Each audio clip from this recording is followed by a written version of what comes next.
Hello and welcome to the CSN3M Mindset Monday podcast. I'm Andrew Wade with Case Specific Nutrition.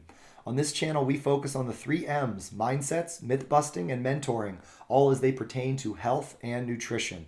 This podcast is brought to you by Case Specific Meal Prep, our own in-house case specific delivery and meal preparation service here in Allegheny County. Check out csmpgh.com for our menu of high-quality, dietitian-approved, chef-inspired meals that can be delivered directly to your door for Sunday contactless delivery so that you are ready for your week ahead. Before we dig into today's podcast, please take a moment, subscribe to our channel, and don't forget to share today's episode on your social media preference and also with a friend or a loved one that you think would benefit. Don't forget to do your part by hashtagging Spread the Health. For more case-specific nutrition content, you can follow us at CSN or Case Specific Nutrition on all social media, as well as casespecificnutrition.com, which is our website with all sorts of blogs and content ready for you to utilize. On today's episode, we are going to be digging into a unique mindset, and it comes from a story that I have been told years ago that has been a really helpful anecdote within the world of business for me. And it's a story that's meant to teach patience, and it's the story of the two men bringing water to the village. And what happens is the village is going through a drought and the river has receded and it's farther away from the village than ever before. And there's two men that volunteer and say they will bring water to the village. And one of the men immediately grabs two buckets, puts them on a big long stick, and carries them down to the river, walking a mile each way, filling up the buckets, bringing them back, going back and forth and back and forth. The other man disappears into his hut and is not seen or heard from.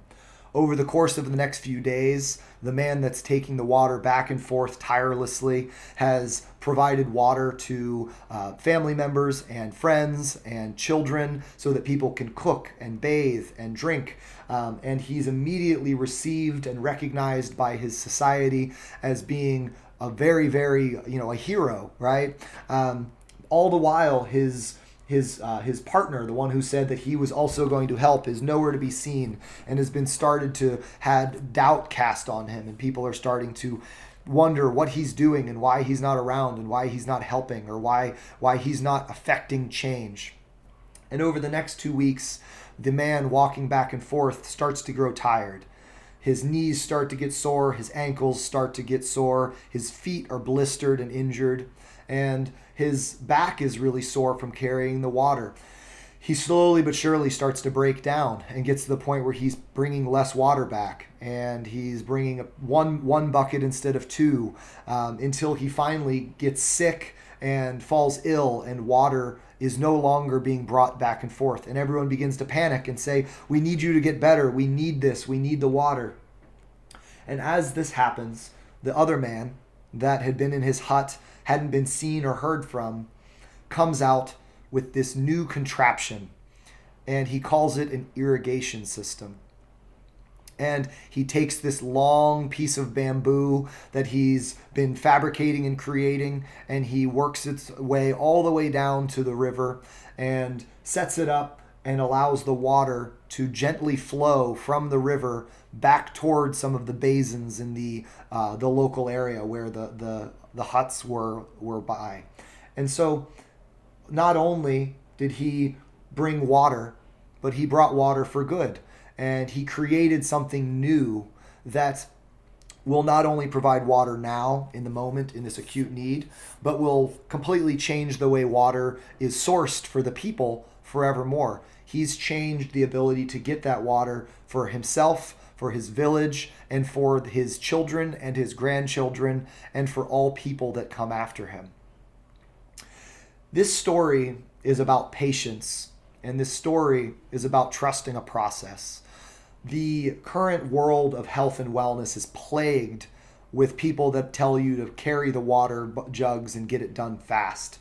Fast weight loss plans, crash diets, intense challenges, short-term minded endeavors that are designed to produce quick results, boasting 20 pounds in 4 weeks or whatever the latest, claim is. drawing your attention to the immediate effect as opposed to an appropriate solution to a chronic problem. The man that was carrying the water was willing to work hard, and that's wonderful. And he did bring some short-term benefit, but it was not a sustainable long-term solution to a problem that was going to be a chronic problem.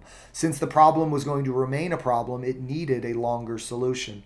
And that's the case for our health and well-being. Most of the time, if we aren't in a good place of health, it's because our habits, how we eat, how we move, how we balance out our stress and work-life balance and family obligations, how we hydrate, all of these things are the system that signals and tells our body to be healthy or not. And the reality is, if we are going to try and fix the problem, right, whatever that health and wellness obstacle is, it's not going to come from short-term and short-sighted acute solutions that promise immediate results. It's going to come from developing a new system. It's going to come from looking at each part of that system, the eating, the sourcing of food, how food is prepared, how food is planned, food obstacles. It's going to come from looking at movement and recognizing relationship with movement, where it exists, where it doesn't, how you feel about it, what you look forward to, what you don't look forward to. It's going to look at hydration habits on the weekdays, on the weekends, when you're stressed, when you're not stressed. It's going to look at your sleep routine. It's going to look at the things that affect how you wind down and how you feel happiness.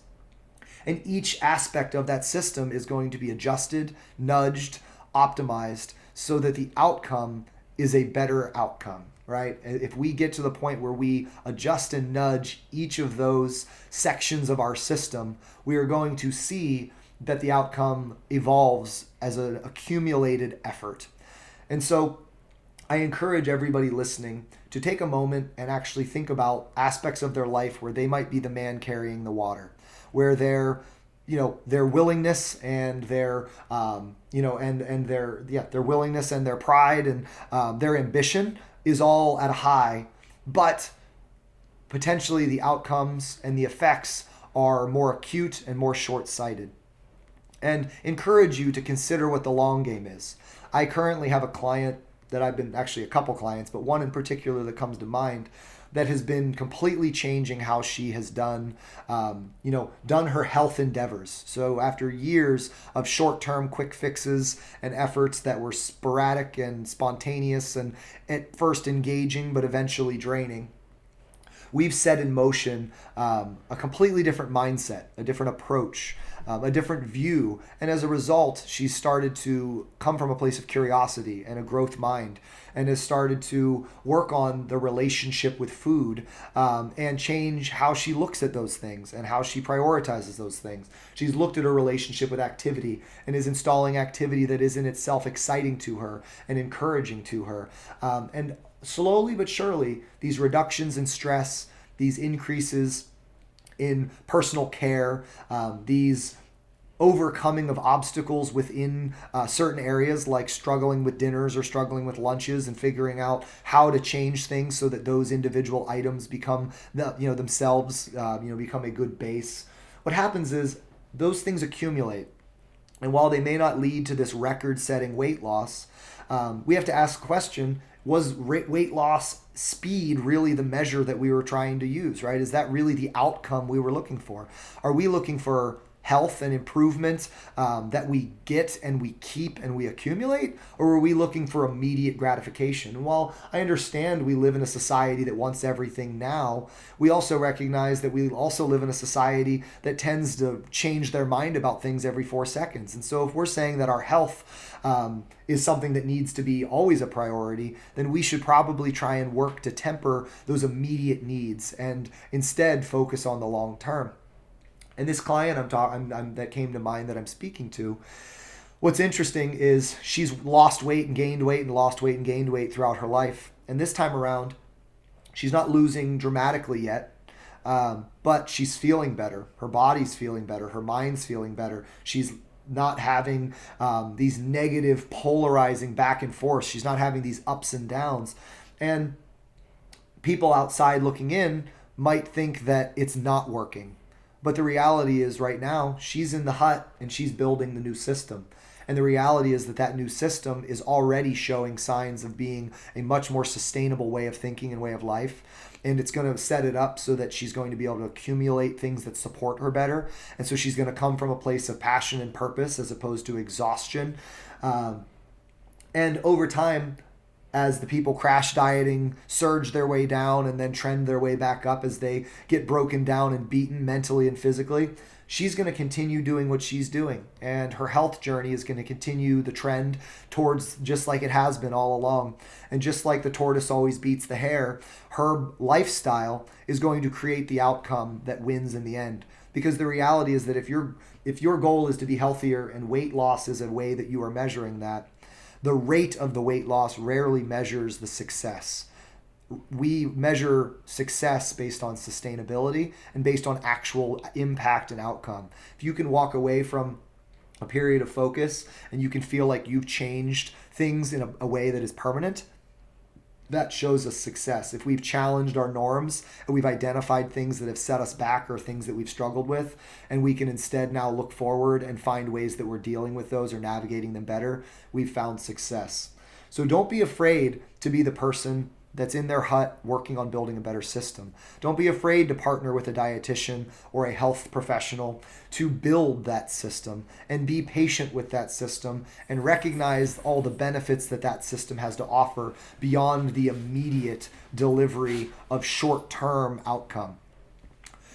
This has been a mindset that, like I said, I've used in business and in overall life to help reduce my anxiety and reduce my sense of urgency and improve my excitement about the journey and the path along the way. It's taken things that can be viewed as a chore and turned them into a journey. And I hope that for anybody listening that has been hearing themselves in the man carrying the water, you too can devote and commit yourself to trying it a different way. If you've had struggles and you've had ups and downs and you just keep betting that this time it's going to stick, this time it's going to stick, likely it will if you're willing to come at it from a different place mentally, and you're willing to come at it from a place of patience and persistence and curiosity, as opposed to hard-nosed, spontaneous, and temporary ambition.